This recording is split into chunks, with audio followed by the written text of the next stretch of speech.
साथियों नमस्कार। बहुत ही संवेदनशील विषय पर चर्चा करने जा रहा हूँ। साथियों मेरी राय से सहमत है तो ज़रूर उसको शेयर करें और अपनी सलाह भी दें। साथियों,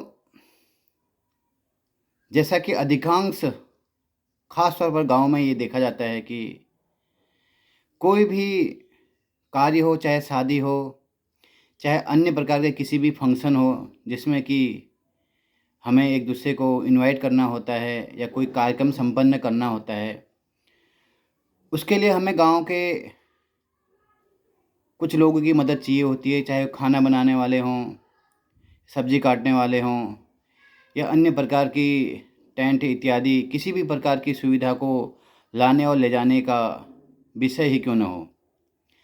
साथियों, शराब के बिना कोई भी कार्य आजकल गांव में संपन्न ही नहीं हो रहा है।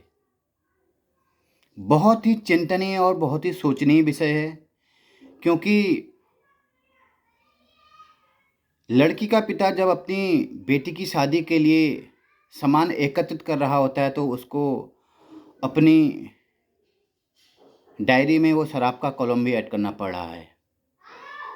बहुत ही दयनीय और बहुत ही सोचनीय और बहुत ही पीड़ादायक प्रश्न है कि चाहे बेटी हो या बेटा हो, उसकी शादी हो या नामकरण हो या किसी भी प्रकार के छोटे मोटे फंक्शन हो, उसको प्रारंभ से संपन्न कराने तक अगर गांव में घर में उसके घर में शराब नहीं है तो उसका काम संपन्न ही नहीं हो रहा है।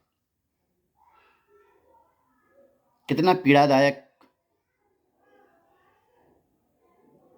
और गंभीर प्रश्न है ये हमारे लिए, हमारे समाज के लिए।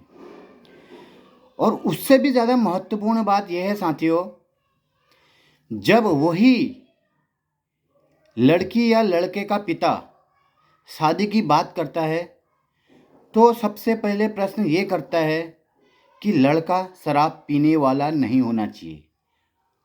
पूरी खानदान, पूरी रिश्तेदारी, आस पड़ोस में जो भी उसके हितैषी हों, ये ढूंढने में लग जाते हैं कि लड़का शराब तो नहीं पीता है। कैसा दोगलापन है।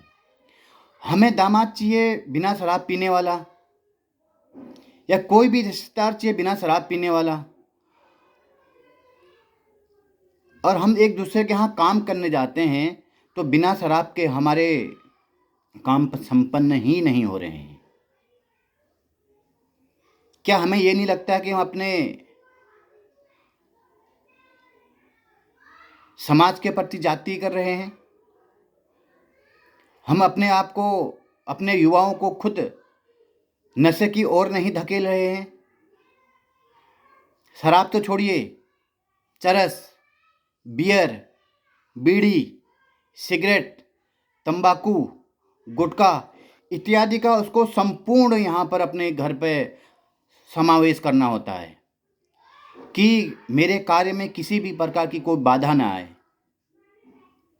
गांव में इतनी सुविधाएं नहीं होती हैं कि हम होलसेल ठेका दे दें।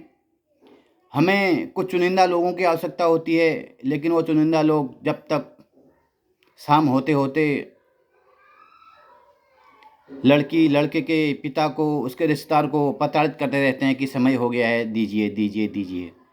अगर किसी कारणवश वो नहीं दे पाता है तो उसके कार्य में बाधाएं आनी शुरू हो जाती हैं।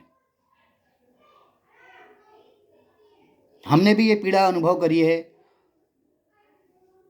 हम भी ये चीज़ें करते हैं।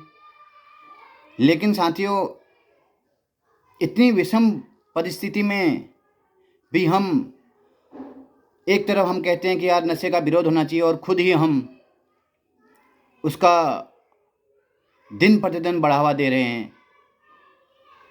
किसी भी फंक्शन में हो, शराब के बिना कोई भी कार्य संपन्न नहीं हो रहा है। दामाद चाहिए शराब नहीं पीने वाला, चाहे वो पिता हो, भाई हो, किसी भी रूप में शराबी नहीं होना चाहिए। लेकिन कोई भी फंक्शन में शराब बहुत ज़रूरी हो गई है। ये क्या दोगलापन नहीं है हमारा? क्या इसके लिए कांग्रेस, बीजेपी या अन्य पार्टियां जिम्मेदार हैं? नहीं, हम खुद जिम्मेदार हैं, खुद। अंदर आत्मा से पहचानिए, हम किसी दूसरे के यहाँ कार्य करने जा रहे हैं तो हमें शराब चाहिए। और जब तुम ही अपनी बेटी के लिए, लड़की के लिए अपना दामाद ढूंढते हो तो तुम्हें शराब पीने वाला दामाद नहीं चाहिए। क्या यही संस्कार है हमारे? देवभूमि यही सिखाती है हमें। सोचिए, अंतरात्मा से गहन अध्ययन करिए, जागिए, मुर्दों की तरह कोई भी काम करना बंद करिए।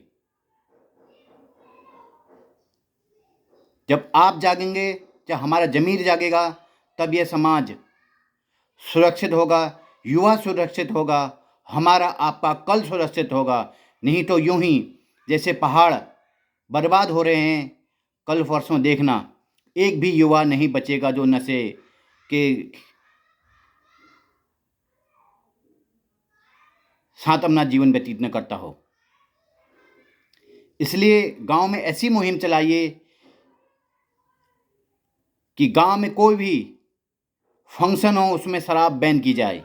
अगर वो परिवार शराब को बढ़ावा देता है, उसको पोसता है, तो उसका पूरा गांव विरोध करे। जागिए आज से, अभी से। वीडियो अच्छी लगी तो शेयर करें। नमस्कार।